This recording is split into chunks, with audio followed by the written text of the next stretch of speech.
Olá, estamos aqui com mais um episódio do podcast da Mente, o lado bom da vida. E hoje eu tenho a honra de receber aqui um artista multiplataforma que vocês com certeza já ouviram falar. Eu estou aqui com Gabriel Wickbold. Seja bem-vindo, Gabriel. Olá, tudo bem, Patrícia? Um prazer estar aqui com vocês. Muito feliz, vamos conversar. Vamos conversar, o prazer é nosso. Você que já fez uma capa lindíssima da Mente. Sim. Faz quanto tempo que você fez a capa? Foi setembro do ano passado. E desde... vai aparecer a capa aí para vocês darem uma olhada. É uma capa linda. Como é que foi para chegar nessa capa? Vamos falar um pouquinho sobre isso. Eu sempre produzo as minhas capas, isso é uma vantagem, né? Acho que por ter estúdio, fotografar, as revistas que eu participo, a maioria delas, quem faz a capa sou eu mesmo, faço a minha própria capa. Isso é uma grande... É uma dádiva, né, cara? É uma dádiva, porque você tem um controle, você tem um controle sobre a imagem que você quer passar. Exatamente. E muitos anos, né, trabalhando com a imagem de outros artistas, outras pessoas, e a imagem fala muito pra mim, né? Eu consigo dizer muitas coisas através de uma fotografia.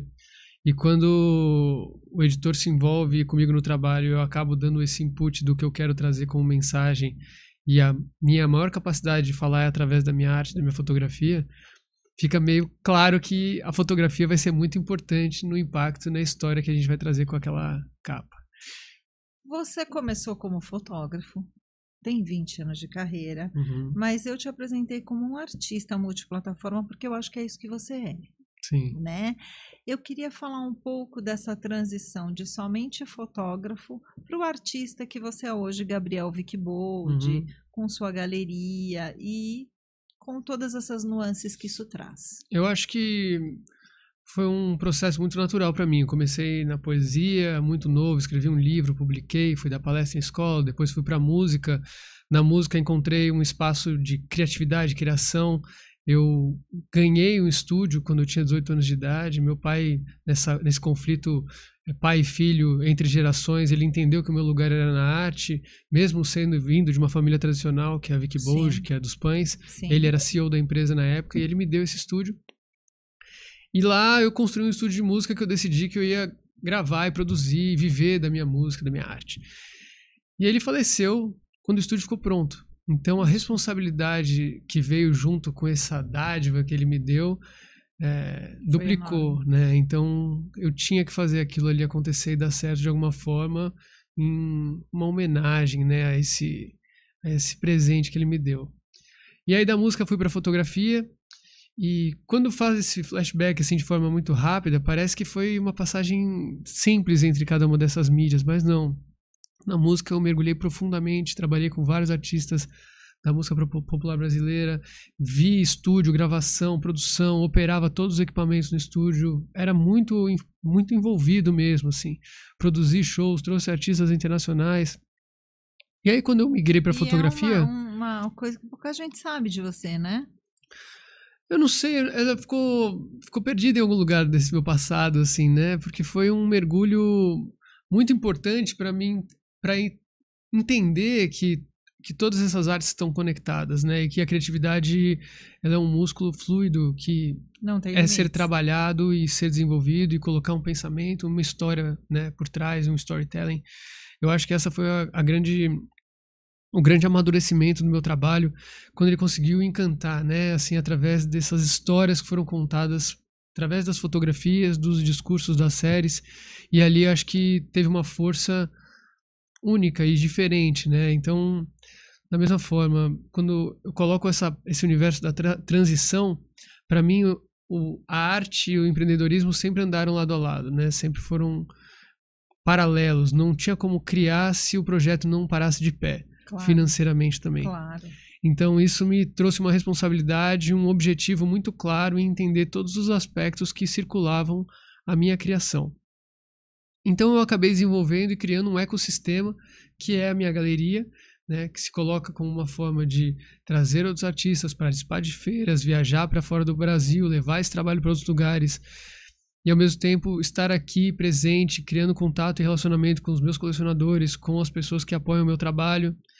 e enxergar de forma clara o que é o mercado da arte como um todo. Então... Você acha que o brasileiro ainda não entendeu o artista contemporâneo?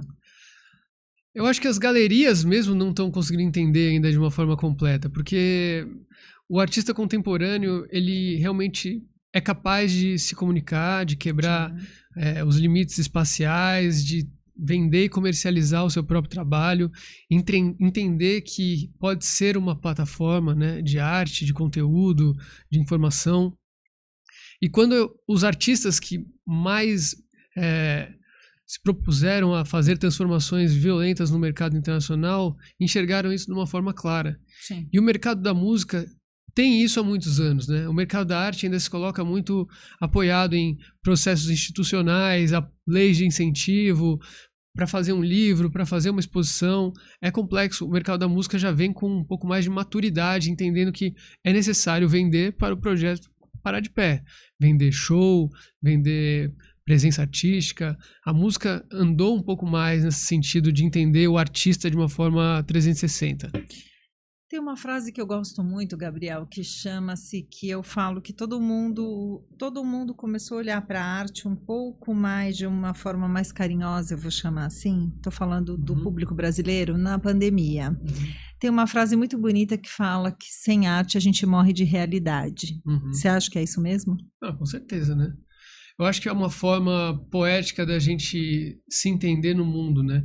Encontrar o nosso lugar e, ao mesmo tempo, repensar o que é a existência, né? A forma de ser humano, ela é um nível muito complexo de muitos inputs que a gente recebe o tempo inteiro do mundo, e como o artista tem essa capacidade, né, de traduzir isso de uma forma que a gente não pensou antes, não enxergou antes, esse colapso entre os sentimentos do autor e do receptor fazem com que aquele momento seja realmente especial, poético, único.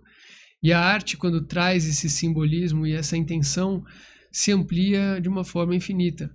Na hora que você cria um trabalho, você cria porque ele veio de um sentimento muito verdadeiro, original, claro, seu, puro, uma voz que gritou dentro de você.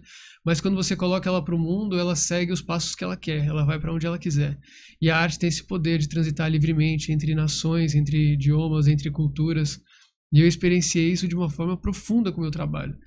Chegar em uma comunidade, uma cidade, um país completamente diferente, e entender que ali não existia Gabriel Wickbold, nome, sobrenome, famílias ou qualquer outras coisas que pudessem deduzir de alguma forma quem é esse artista, como acontece muito aqui no Brasil. O trabalho falava por si só. E ali existia uma prova incontestável de que a mensagem era humana, potente, porque as pessoas realmente se conectavam com aquilo. Qual foi o trabalho mais ousado que você já realizou, que você acha que foi o mais ousado, e como é que foi todo esse processo de criação para chegar nele?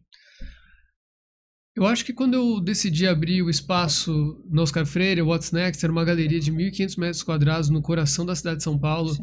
Ali não era apenas uma galeria, né? Foi uma das maiores galerias montadas na cidade de São Paulo. A gente pode falar que você rompeu com esse sistema tradicional da arte? Na verdade, eu acho que eu trouxe uma fórmula minha, né? Totalmente independente, que enxerga realmente o artista como um canal 360, conseguir poetizar, encantar, criar uma linha de raciocínio entre o meu trabalho e o público, sem perder o viés comercial que o negócio precisa ter. A arte, ela é envolvimento, encantamento, mas ela também é muito baseada em números. Então hoje a gente encontra o mercado da arte, o lugar onde é feito o comércio de todos esses trabalhos. Claro. E quando o artista parece querer atravessar essa linha, né, entre quem criou e quem vendeu, as coisas começam a ficar um pouco estranhas e as pessoas não conseguem entender direito. Mas na verdade você entende que são conhecimentos, né? Existe um lado do cérebro que é capaz de entender estratégia, fórmulas, conhecimentos, um raciocínio pleno sobre como chegar em lugares, pessoas, em contatos, colocar exposições de pé. Existe um lado do cérebro que é criatividade, intuição, essência, emoção. Sim. Então acho que nesse lugar eu acabei me tornando diferenciado, porque eu consegui equilibrar de uma forma muito singular esses dois lados, esses dois mundos, e entender que um não existe sem o outro. O artista não existe sem o comércio não existe sem a criatividade e a reinvenção. Você chegou a um certo momento que você, acho que é o sonho de todo artista, você tomou as rédeas da sua própria carreira. Acho que você saiu de alguma galeria, provavelmente, ou de alguém que te representava, não sei se isso aconteceu, você vai me explicar, mas você tomou as rédeas da sua própria carreira. Como é que isso aconteceu? Como é que foi essa transição? Eu acho que durante algum tempo eu cheguei a ter equipe que eu deleguei muito mais, entreguei muito mais e fiquei de um lado muito mais criativo. E agora está de uma forma muito clara para todo mundo que me segue, acompanha meu trabalho, que eu estou on top of my game, né? Eu estou back to the game, de uma forma integral. E isso tem sido maravilhoso, né? Porque além de entender... Você prefere ser representado ou representar a si mesmo? Eu sempre me representei, só que a minha equipe estava debaixo de um guarda-chuva da minha própria galeria. Né? Então, quando você contrata um CEO e você delega demais e ou entrega demais e ele acaba tomando estratégias e decisões que você simplesmente comanda, eu concordo, porque você não está tão próximo do negócio, foi um pouco como eu me senti. E aí acabei passando por uma reformulação em todo o projeto da minha galeria, da estruturação da minha carreira. Tive um hiato de silêncio, um tempo de diminuir um pouco a intensidade. Serenar, como eu chamo. Porque foram muitos anos de muita intensidade, muita exposição, muitos acontecimentos, e a gente às vezes não tem tempo de digerir tudo o que acontece. A gente está simplesmente naquela roda insana, né, infinita de acontecimentos, montagens, exposições. E aí, quando eu botei essa bola no chão, trouxe de volta, eu realmente reconciliei com uma parte muito essencial do meu trabalho, que era o meu tino financeiro comercial. Então ali também existia uma capacidade de sentir o público, entender as minhas obras, entender como o trabalho estava sendo recebido ou não, como que o público está querendo emergir, né? Como assim? Como que eu posso surpreender ele mais? Na verdade, quando você desenha esse aspecto, né, na sua forma de criar, você está só colocando mais um input dentro de todas essas arestas, né? Eu acho que a criatividade, ela existe de uma série de regras que você cria e você dá autonomia para elas, e você ali dentro busca os máximos sentimentos, emoções, traduções, inovações. E quando você coloca o input do público, é difícil você separar, porque você tem que criar para você, né? Você tem que fazer o que você sente vontade, o que você acredita que é o mais importante, que é o mais belo, que é o que você quer botar para fora. Que o coração sente que você quer botar ali. Só que quando você entende o input do público, você entende formato. O formato que você vai entregar. Então, pode ser uma tela gigantesca, pode ser um quadro pequeno, pode ser um livro, pode ser um disco, pode ser uma imersão. Então, esse outro aspecto é um aspecto muito importante, porque o público quer consumir a sua arte, né? Isso, a gente chegou num ponto que você falou, por exemplo, muitas pessoas querem consumir sua arte, já ouviram falar do seu trabalho, mas não tem, digamos assim, financeiramente falando, dinheiro para comprar uma obra tão grande. Como que você vê essa democratização da sua obra? Eu acho que existe um caminho que o mercado da arte sempre achou que a melhor arte era a mais valiosa. Sem dúvida. E mais cara, né? Quanto custa. E na minha cabeça não tem mais essa relação. Eu acho que a arte vale o quanto ela impacta na sua vida. Sim. O valor que ela traz para você. Como você se relaciona com ela. Então, quando eu amplio e democratizo o valor de uma obra para chegar e alcançar mais pessoas, eu acho que eu estou aumentando esse valor de relação com o público. Então, as pessoas têm dificuldade de encontrar esse equilíbrio porque, de forma simplória, você quer olhar e entender que quanto mais caro, aquele artista é mais valioso. E essa não é uma verdade. A arte, ela tá para fazer parte da vida das pessoas. E se você consegue interagir com um público maior, você torna a sua abrangência mais valiosa. Qual hoje você acha que é o seu grande diferencial perante aos outros artistas? Eu acho que eu sou curador, artista, galerista, um pouco desses universos misturados. Multiplataforma, como eu falei. Eu gosto de criar em diversos cenários, seja música, moda, mobiliário, design, palavras agora, né? Está sendo o meu novo grande desafio. Vamos falar, porque alguém me contou aí de bastidores que vai ter um livro, é isso? Você pode dar um spoiler pra gente, uma exclusiva? Fase final, em agosto a gente vai lançar eu vou lançar um livro que está colocando, né, todas as nuances das rupturas, né, por onde o meu trabalho saiu, né, colocando as histórias da minha vida em paralelo com essas séries e como que aproximar o público deste universo de histórias também aproxima as pessoas da minha arte. Claro, claro. E foi muito devido a essa minha última exposição de mês, que é uma série que fala sobre os nossos antepassados, sobre as histórias que a gente conta para nós mesmos de quem nós somos. E nesse lugar eu acabei visitando grandes histórias da minha família, da minha origem.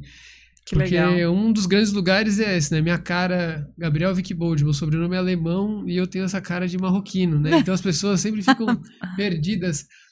De onde veio esse cara? Meu Deus, né? Quem é ele? E eu acho que é muito isso, né? A minha avó, parte de mãe, é amazonense, meu avô sergipano, eles se conheceram no Rio de Janeiro. Meu pai era paulista, o lado da família do meu pai inteiro é alemã, todo mundo loirinho, de olho azul, e eles se conheceram no Rio, e essa mistura toda de Brasil com outras referências, com a Alemanha, né? Demais. Fez eu ser quem eu sou, da minha forma independente, claro, única. Claro. Então, é nesse lugar que as nossas histórias têm que ser honradas e elas só existem porque elas foram contadas. Perfeito. Queria que você falasse, vamos falar sobre a intersecção entre arte, tecnologia e espiritualidade. Legal. O que é espiritualidade para Gabriel Wickbold? Eu acho que a espiritualidade para mim é uma conexão profunda com a presença e com o agora.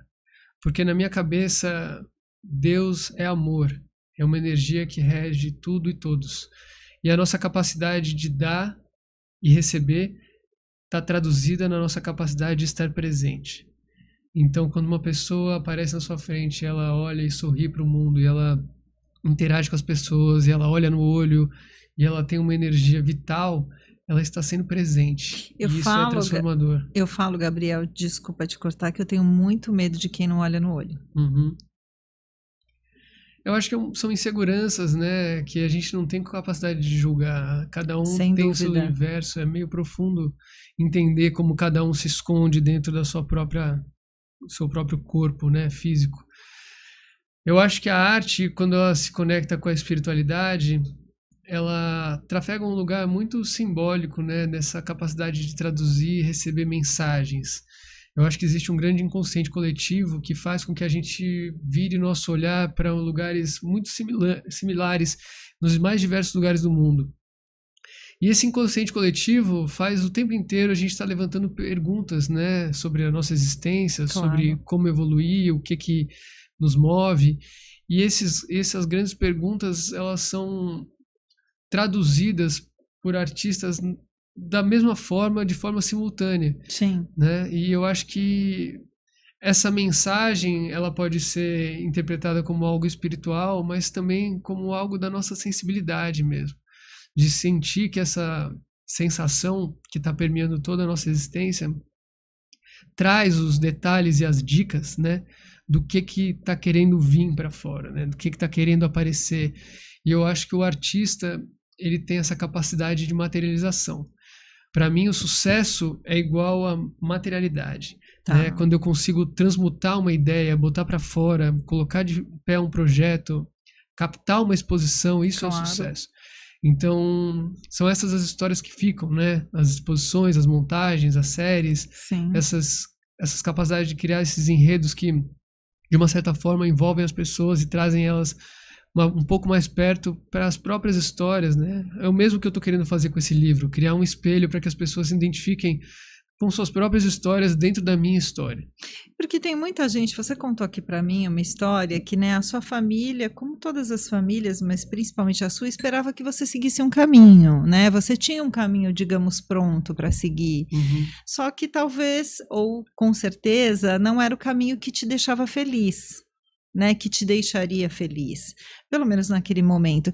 E você fez isso de uma forma muito respeitosa, muito clara, muito muito bacana de ser feita, respeitando a sua ancestralidade, mas dizendo, este aqui é meu caminho, né? E foi através da arte que o mundo te conheceu, né?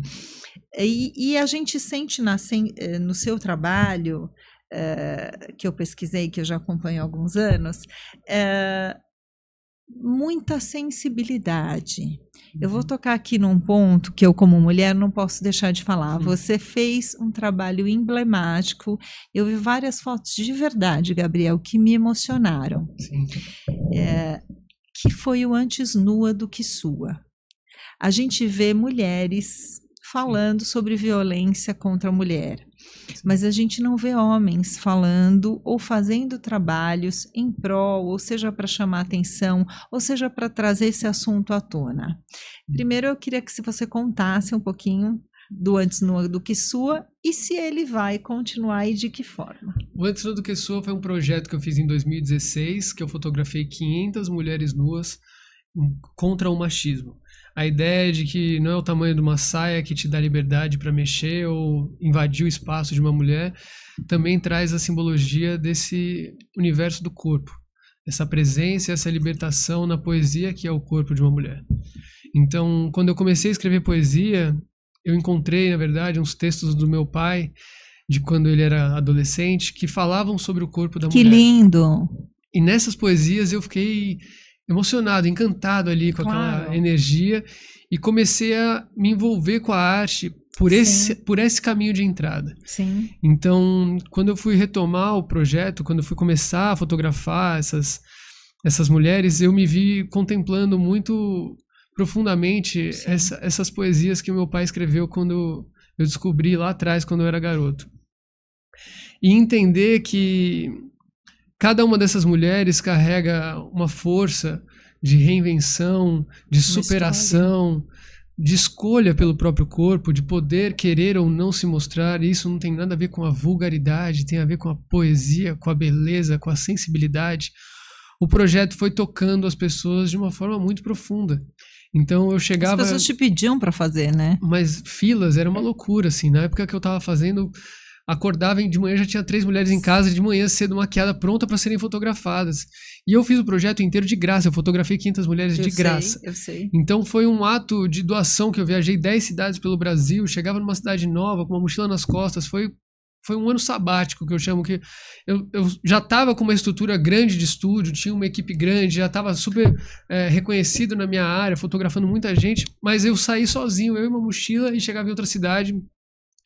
E começava de uma mulher para 2, 3, no dia seguinte tinham 10, eu fotografei 45, 50 mulheres em um final de semana. E talvez você não saiba do impacto desse trabalho. Quando eu vim aqui, eu sou voluntária de uma ONG chamada Mulher Reviva. Uhum. E esse projeto, quando eu falei, eu vou entrevistar o Gabriel Wigwood, o do Antes Nua do que Sua. E assim, as mulheres, elas querem que isso volte. Sim. Esse projeto, realmente, você conseguiu tocar o coração dessas mulheres, no caso de mulheres que foram vítimas de violências absurdas. Sim. Então, como que é isso para você? É uma responsabilidade muito grande, né? Porque é uma leitura muito individual. E mergulhar em cada uma dessas pessoas e, na minha cabeça, de forma muito dinâmica, trazer o melhor retrato que ela já se viu, já se descobriu, da forma com que ela se entregou para aquela câmera, né? Eu ali como um reflexo, né? Tentando mostrar para ela que ela pode, que ela consegue, que ela não precisa pensar em ninguém, ela está fazendo aquilo por ela, e que ali existia um lugar de segurança, né? De respeito. De credibilidade. Então é uma construção muito profunda no entendimento dessa dinâmica modelo fotógrafo. E acho que é um projeto que realmente merece uma publicação, merece uma reedição. Dúvida. Mas eu sou um cara muito de começo, meio e fim de cada uma das minhas fases, né? Correto. Eu acho que isso também me trouxe esse modo de pensar a minha carreira como reinvenção, né? Então... Ou reinventar o Antes Nua do que Sua? Na verdade eu acho que é isso, mas concretizar ele, né? Trazer uma exposição, fazer um livro. Ano que vem esse projeto completa 10 anos, pode ser uma grande oportunidade de... Você pensa em convidar mais mulheres? Eu acho que deveria, né? Fazer uma aquecida no projeto novamente para poder voltar com o livro. Eu acho que seria interessante. Te digo que, olha, eu recebi várias mensagens para falar com você sobre isso, viu? Mas é lindo que você tenha tocado, eu como mulher te agradeço, que você tenha tocado nesse ponto tão importante para a nossa sociedade, porque acho que você é um formador de opinião, então é muito importante falar, um homem, na sua posição, falar sobre isso. Obrigado. Imagina. Bom, se você tivesse que escolher um país hoje, Gabriel, para reposicionar a sua carreira globalmente, qual seria? Ai, pergunta difícil, né? Difícil, né? Eu sinto o Oriente Médio um lugar onde meu trabalho já funcionou muito em exposições. Eu acho que... Você já expôs aonde? Já expus em Sharjah 2 vezes, em Dubai. São lugares que recebem muito bem meu trabalho. Que legal. Os Estados Unidos têm uma força muito grande, mas ao mesmo tempo é um mercado muito saturado. Eu já fiz várias feiras, exposições lá também. Sinto que acontece um movimento, mas também realmente tem que estar presente, né? O que eu senti dessa expansão internacional é...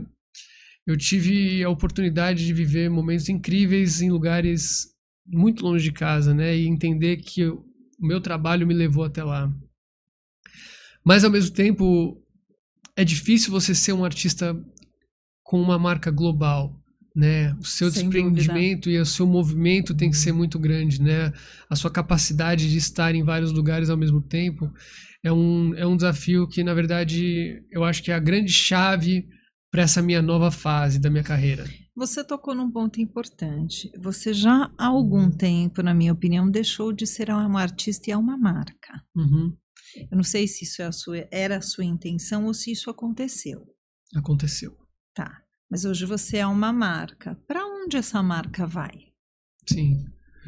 Eu acho que o processo de internacionalização e transformar essa marca numa marca global é o meu foco para os próximos 5 anos. Perfeito. Então, reposicionar e criar cada vez mais autoridade no lugar de artista, galerista, criador, entender de forma livre a minha criatividade, que nunca se colocou numa caixa e não vai se colocar, expandir isso de uma forma clara para audiências ainda maiores e tentar de forma mais bela possível equilibrar os pratos de ser artista, galerista, pai, marido, ter todas essas nuances, né, que fazem com que a gente realmente entenda que é complexo, mas vale a pena, né? Então, eu acho que eu estou realmente num momento muito feliz com a minha autonomia administrativa e criativa dos meus processos.